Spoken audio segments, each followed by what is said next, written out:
Hey guys, welcome to Q2KV episode number 24. ఈ వీడియోలో మీరు అడిగిన కొన్ని క్వశ్చన్స్కి ఆన్సర్ చూద్దాం.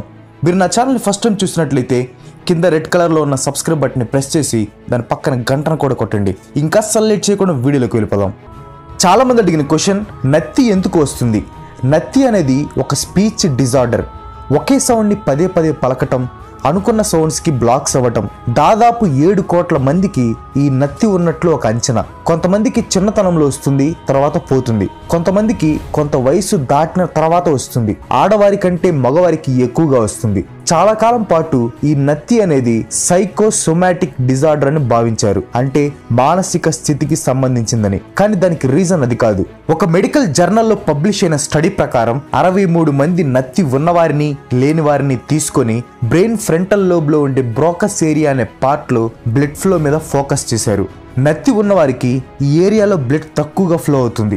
బ్రెయిన్ లో బ్లడ్ ఫ్లో అనేది న్యూరల్ యాక్టివిటీకి రిలేట్ అయి ఉంటుంది. నత్తి ఎక్కువ ఉందంటే బ్రెయిన్ బ్రోకస్ ఏరియాలో తక్కువ బ్లడ్ ఫ్లో అవుతుందని అర్థం. నత్తికి ఈ బ్రోకస్ ఏరియాకి సంబంధం ఏంటో చూద్దాం. బ్రోకస్ ఏరియా వెర్నిక్స్ ఏరియాతో కలిసి స్పీచ్ ఫార్మేషన్ లో ముఖ్య పాత్ర పోషిస్తుంది. మనం సంక్షిప్తంగా మాట్లాడాలంటే ఈ రెండు చాలా అవసరం. మీరు ఏదైనా మాట్లాడాలనుకున్నప్పుడు ఏ పదాలు చూస్ చేసుకోవాలి, ఏ ఆర్డర్ లో మాట్లాడాలన్నది ఈ వెర్నిక్స్ ఏరియాలో డిసైడ్ అవుతుంది. ఈ ఇన్ఫర్మేషన్ ని బ్రోకస్ ఏరియాకి పంపుతుంది. బ్రోకస్ ఏరియా మన నోటి ద్వారా సౌండ్ బయటకు వచ్చేలా చేస్తుంది. నత్తి ఉన్న వాళ్ళలో వెర్నిక్స్ ఏరియా కరెక్ట్ గానే పదాలను ఇస్తుంది, కానీ బ్రోకస్ ఏరియా మాత్రం వాటిని సౌండ్ గా మార్చడానికి ఇబ్బంది పడుతుంది. అలా నత్తి అనేది వస్తుంది. ఒత్తిడి, ఆందోళనలో ఉన్నప్పుడు ఈ నత్తి ఎక్కువగా వస్తుంది. నత్తిని తగ్గించడం చాలా కష్టం. చిన్నపిల్లలకైతే కొంతకాలానికి పోతుంది, కానీ పెద్దవాళ్ళలో పోవడం కష్టం. బాలా సోల్ అడిగిన క్వశ్చన్, మనం ఒక మనిషికి ఎందుకు ఎడిక్ట్ అవుతాం, వాళ్ళని ఎందుకు మర్చిపోలేం? సైంటిస్టులు చేసిన ఒక రీసెర్చ్ ప్రకారం డ్రగ్స్ కి బానిసైన వ్యక్తి డ్రగ్స్ ని మానేయటం ఎంత కష్టమో, లవ్ లో ఒక వ్యక్తికి బాగా ఎడిక్ట్ అయ్యి బ్రేకప్ అయ్యాక వాళ్ళని మర్చిపోవడం కూడా అంతే కష్టం. అందుకే కొంతమంది లవ్ లో మోసపోయామని సూసైడ్ చేసుకుంటూ ఉంటారు, ఎందుకంటే వాళ్ళు ఆ వ్యక్తికి అంతలా ఎడిక్ట్ అయిపోయి ఉంటారు. ఫిషర్ అనే డాక్టర్ 15 మంది కాలేజ్ అమ్మాయిలు అబ్బాయిల మీద ఒక స్టడీ చేశాడు. వాళ్ళ ఎక్స్ లవర్స్ ఫొటోస్ చూపించినప్పుడు వాళ్ళ బ్రెయిన్స్ ని పరిశీలించాడు. కొకైన్, నికోటిన్ లాంటి డ్రగ్స్ కి బానిసైన వాళ్ళు వాటిని తీసుకున్నప్పుడు వాళ్ళ బ్రెయిన్స్ లో ఏ పార్ట్స్ అయితే రియాక్ట్ అయ్యాయో, సేమ్ ఈ కాలేజ్ వాళ్ళ బ్రెయిన్స్ లో కూడా అవే పార్ట్స్ రియాక్ట్ అయ్యాయి. ఫర్ ఎగ్జాంపుల్, సిగరెట్ తాగినప్పుడు టొబాకోలో నికోటిన్ అనే సబ్స్టెన్స్ ఉంటుంది. అది బ్లడ్ లో కలిసి బ్రెయిన్ కి వెళ్తుంది. నికోటిన్ బ్రెయిన్ కి వెళ్ళగానే బ్రెయిన్ కి చాలా హాయిగా ఉంటుంది. దానివల్ల మళ్ళీ మళ్ళీ కావాలనిపిస్తుంది, అందుకే సిగరెట్ తాగాలనిపిస్తుంది. సో బ్రెయిన్ నికోటిన్ కి ఎడిక్ట్ అయింది. బ్రెయిన్ కి సిగరెట్ అవసరం లేదు, నికోటిన్ కావాలి. మీరు స్మోక్ చేయకపోయినా నికోటిన్ ని బ్రెయిన్ కి అందిస్తే చాలు, అది రిలాక్స్ అవుతుంది. అందుకే స్మోకింగ్ మానేయటానికి నికోటిన్ గమ్స్ తింటారు. ఇవి చీవింగ్ గమ్స్. అవి తింటే బ్రెయిన్ కి నికోటిన్ వెళ్తుంది, స్మోకింగ్ చేయాలనే ఆలోచన కూడా రాదు. సేమ్ ఒక వ్యక్తికి ఎడిక్ట్ అయినప్పుడు కూడా ఎప్పుడు వాళ్ళతోనే ఉండాలి, వాళ్ళతోనే మాట్లాడాలనిపిస్తుంది. వాళ్ళు దగ్గర లేకపోతే మన బ్రెయిన్ కి ఏదోలా ఉంటుంది, వాళ్ళ గురించి ఆలోచిస్తుంది. మీ బ్రెయిన్ వాళ్ళకి పూర్తిగా ఎడిక్ట్ అయిపోతుంది. ఈ ఎడిక్షన్ నుంచి బయటికి రావటం చాలా కష్టం. డీజే వెంకటేష్ అడిగిన క్వశ్చన్, కోడి గుడ్డులో ఉన్నప్పుడు ఆక్సిజన్ ఎలా తీసుకుంటుంది? Good question. మనం గుడ్డు చూస్తే అది ఫుల్ గా క్లోజ్ అయి ఉంటుంది. గాలి వెళ్ళటానికి ఎటువంటి అవకాశం లేకుండా ఉంటుంది. కోడి గుడ్డు నుండి బయటికి రావాలంటే 21 రోజులు పడుతుంది. మరి 21 రోజుల పాటు గుడ్డు లోపల కోడి ఆక్సిజన్ ఎలా తీసుకుంటుంది? గుడ్డు చూడటానికి ఫుల్ గా క్లోజ్ అయినట్టు ఉంటుంది, కానీ గుడ్డు పైన పెంకులో 7,000 కంటే ఎక్కువ రంధ్రాలు ఉంటాయి. పెంకుని 1000 రెట్లు పవర్ ఉండే భూతద్దంలో చూస్తే మనకి చిన్న చిన్న రంధ్రాలు కనిపిస్తాయి. 1 ఇంచులో 1000 రెట్లు చిన్నగా ఉంటాయి ఈ రంధ్రాలు. ఈ రంధ్రాల ద్వారా గాలి లోపలికి వస్తుంది, అలా ఆక్సిజన్ కూడా లోపలికి వస్తుంది. కానీ లోపల కోడి పిల్లకి లంగ్స్ అప్పుడే తయారవ్వవు. లంగ్స్ లేకుండా ఆక్సిజన్ ఎలా తీసుకుంటుంది? కోడి పొదుగుతున్న గుడ్డు తీసుకొని మంచి లైట్ ముందు పెట్టి చూడండి. గుడ్డులో బ్లడ్ వెజల్స్ కనిపిస్తాయి. ఈ బ్లడ్ వెజల్స్ పెంకు కిందే ఉంటాయి. ఆక్సిజన్ లోపలికి వచ్చినప్పుడు డైరెక్ట్ గా ఈ బ్లడ్ వెజల్స్ లోకి వెళ్తాయి. సేమ్ టైంలో కార్బన్ డైఆక్సైడ్ బయటికి వస్తుంది. ఇవి జరిగేటప్పుడు కోడి లంగ్స్ కూడా డెవలప్ అవుతాయి. కోడి పెరిగే కొద్దీ లోపల ఉన్న నీటి పదార్థం అంతా ఆవిరైపోతుంది. దీంతో లోపల కోడికి కొంచెం ఖాళీ స్థలం దొరుకుతుంది. లంగ్స్ పూర్తిగా డెవలప్ అయ్యాక దానికి కావలసిన ఆక్సిజన్ దొరుకుతుంది. ఈ ఎనర్జీతో 21 రోజుల తర్వాత పెంకులు పగలగొట్టుకొని బయట ప్రపంచాలను చూస్తుంది. రజనీ బి, రాజశేఖర్ టి, నరేంద్ర, మహాలక్ష్మి అడిగిన క్వశ్చన్, ఫెవిక్విక్ అన్నిటికీ అతుక్కుంటుంది కానీ దాని బాటిల్ లోపల మాత్రం ఎందుకు అతుక్కోదు? ఫెవిక్విక్ లో సైనోక్రైలేట్ అండ్ వాటర్ ఉంటుంది.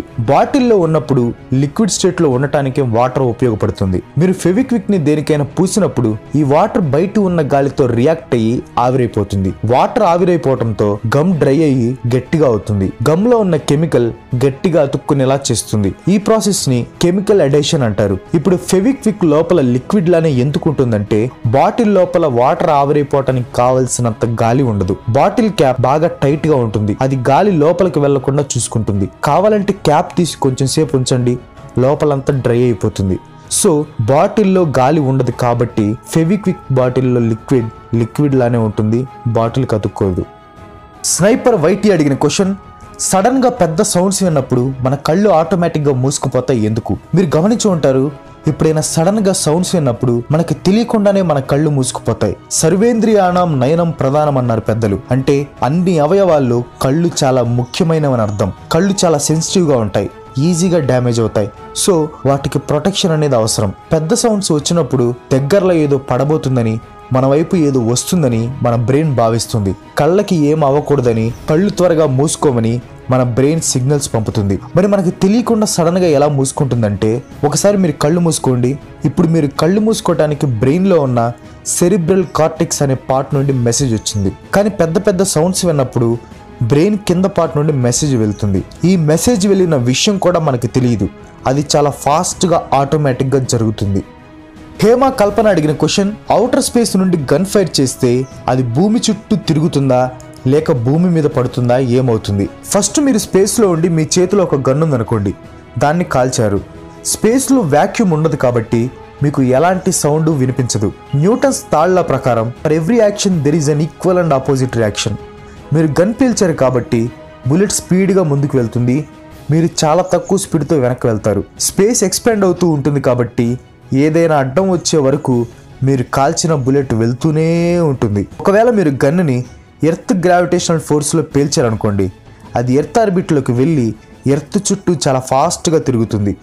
ఒకవేళ గన్ పేల్చి మీరు అక్కడే ఉంటే ఆ బుల్లెట్ వచ్చి మళ్ళీ మీకు తగులుతుంది, మీరు చనిపోయే ప్రమాదం ఉంది. సో ఎర్త్ ఆర్బిట్లో గన్ పేలిస్తే బుల్లెట్ ఎర్త్ చుట్టూ తిరుగుతుంది. అఫ్రోజ్ ఖాన్ అడిగిన క్వశ్చన్, పైరసీ వెబ్సైట్స్కి డబ్బులు ఎలా వస్తాయి? యాడ్స్ ద్వారానే వాళ్ళకి డబ్బులు వస్తాయి. ఈ పైరసీ వెబ్సైట్స్ ఓపెన్ చేసినప్పుడు మీకు కొన్ని యాడ్స్ కనిపిస్తూ ఉంటాయి.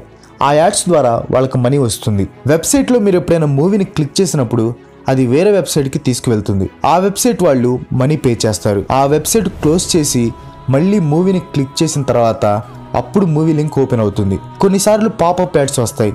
కొన్నిసార్లు మూవీ డౌన్లోడ్ చేయాలంటే పలానా సాఫ్ట్వేర్ డౌన్లోడ్ చేసుకోండి అని అడుగుతుంది. అది డౌన్లోడ్ చేసినా వాళ్ళకి మనీ వస్తుంది. కొన్నిసార్లు డౌన్లోడ్ చేసుకోకుండా డైరెక్ట్గా వెబ్సైట్లోనే మూవీ చూడొచ్చు.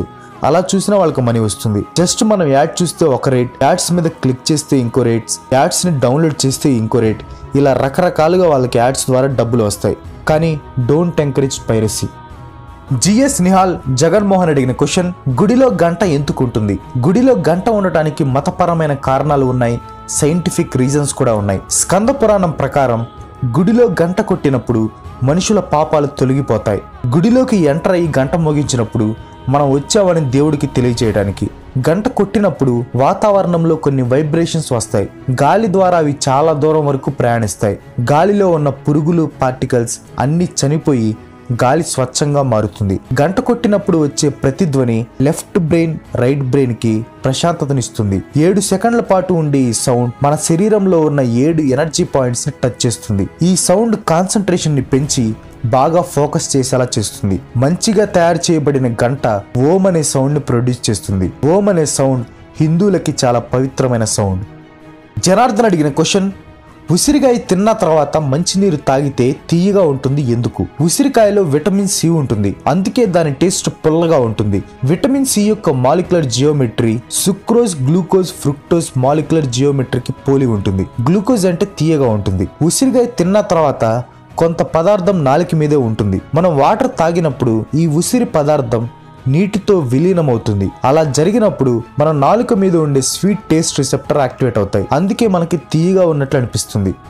సిద్ధు అడిగిన క్వశ్చన్, దుబాయ్ నుండి బంగారం ఎందుకు స్మగ్లింగ్ చేస్తారు? అక్కడ నుండి ఇండియాకి తీసుకురావాలంటే ఎంత ఛార్జెస్ పే చేయాలి? ఇండియాలో గోల్డ్ కి డిమాండ్ చాలా ఎక్కువ ఉంటుంది. ఇండియన్స్ బంగారం ఉంటే అదొక సెక్యూరిటీగా భావిస్తారు. గోల్డ్ కొనడంలో ఇండియాది ప్రపంచంలోనే మొదటి స్థానం. దాదాపు రోజుకి 700 కేజీల గోల్డ్ ని ఇండియాలో స్మగ్లింగ్ చేస్తున్నారు. ఇండియాలో 10 గ్రాముల గోల్డ్ ధర 39,000 రూపాయలు. దుబాయ్లో 10 గ్రాముల గోల్డ్ ధర 34,350 రూపాయలు. అంటే 10 గ్రాములకి దాదాపు 4,500 వరకు తేడా ఉంటుంది. అదే 1 కేజీకి అయితే 4,50,000 రూపాయలు. అంటే 1 కేజీ స్మగ్లింగ్ చేస్తే 4,50,000 లాభం. ముందు చెప్పుకున్నట్లు రోజుకి 700 కేజీల వరకు స్మగ్లింగ్ జరుగుతుంది. అంటే దాదాపు రోజుకి 30 కోట్ల వరకు ఈ స్మగ్లింగ్ లో లాభం వస్తుంది. లీగల్ గా దుబాయ్ నుండి గోల్డ్ తీసుకొస్తే 10% కస్టమ్స్ కి పే చేయాలి. అంటే స్మగ్లింగ్ చేస్తే ఈ 10% డబ్బులు కూడా మిగులుతాయి. గవర్నమెంట్ రూల్స్ ప్రకారం ఒక వ్యక్తి దుబాయ్ నుండి 20 గ్రాముల కంటే ఎక్కువ బంగారాన్ని తీసుకురాకూడదు. అదే ఆడవాళ్ళైతే 40 గ్రాముల వరకు తీసుకురావచ్చు. సో దుబాయ్ నుండి గోల్డ్ స్మగ్లింగ్ అంటే చాలా లాభంతో కూడుకున్న బిజినెస్. అందులో ఇండియాలో డిమాండ్ కూడా ఎక్కువ. అందుకే దుబాయ్ నుండి స్మగ్లింగ్ చేస్తారు. That's all for today. ఈ వీడియో మీకు ఎలా అనిపించిందో కింద కామెంట్లో పోస్ట్ చేయండి. వీడియో నచ్చితే లైక్ చేయండి, షేర్ చేయండి. నెక్స్ట్ వీడియో మిస్ కాకూడదు అనుకుంటే నా ఛానల్కి తప్పకుండా సబ్స్క్రైబ్ అవ్వండి. ఇంకో మంచి ఎపిసోడ్తో మళ్ళీ కలుసుకుందాం. అంతవరకు సెలవు. Bye bye.